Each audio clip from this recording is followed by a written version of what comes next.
কুষ্টিয়ার তরুণ সাংবাদিক দেবাশিস দত্ত চিকিৎসার জন্য কলকাতায় গিয়ে হোটেলের ভয়াবহ অগ্নিকাণ্ডে স্ত্রী, ৩ বছরের শিশুপুত্র ও শ্বশুরসহ প্রাণ হারিয়েছেন।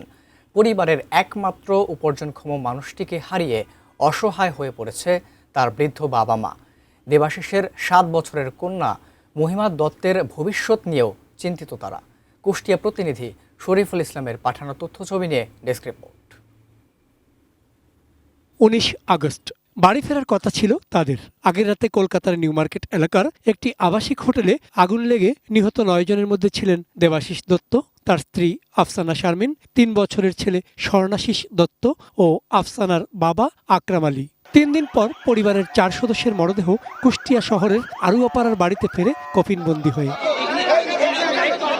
দেবাশিসের বাবা দিলীপ কুমার দত্ত দোকান কর্মচারী, সামান্য আয়ে সংসার চালিয়েছেন। গ্রামের জমিজমা বহু আগে বিক্রি হয়ে গেছে পারিবারিক প্রয়োজনে। একমাত্র পুত্র সন্তান দেবাশিস কুষ্টিয়া সরকারি কলেজ থেকে ইকোনমিক্সে মাস্টার্স করার পর সাংবাদিকতাকে কর্ম হিসেবে বেছে নিয়েছিলেন।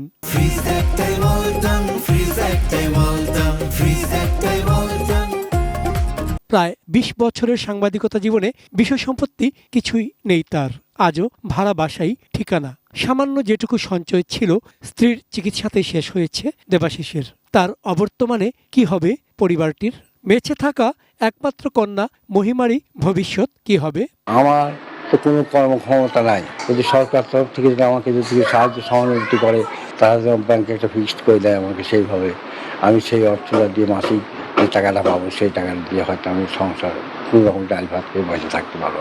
সাংবাদিক দেবাশিস দত্তের একমাত্র কন্যা মহিমা দত্তের ভবিষ্যতের কথা ভেবে অসহায় পরিবারটির পাশে দাঁড়ানোর জন্য সরকার ও বিত্তবানদের প্রতি আহ্বান জানিয়েছেন স্বজন ও সহকর্মীরা। কুষ্টিয়া প্রেস ক্লাবের পক্ষ থেকে চেষ্টা করব যে তার মেয়ের জন্য কিছু করা। বিশেষ করে দেবাশিস এখানে ভাড়া বাসায় থাকতো, আমাদের একটি প্রচেষ্টা থাকবে যে তার মেয়ের জন্য একটি আবাসনের ব্যবস্থা করা। পশ্চিমবঙ্গ সরকারের কাছে আমি দাবি করছি, এই দেবাশিসের এই করুণ যে মৃত্যু দেবাশিসের পরিবার সহ হলে, এর জন্য পশ্চিমবঙ্গ সরকারকে ২৫ কোটি টাকা ক্ষতিপূরণ দেওয়া উচিত।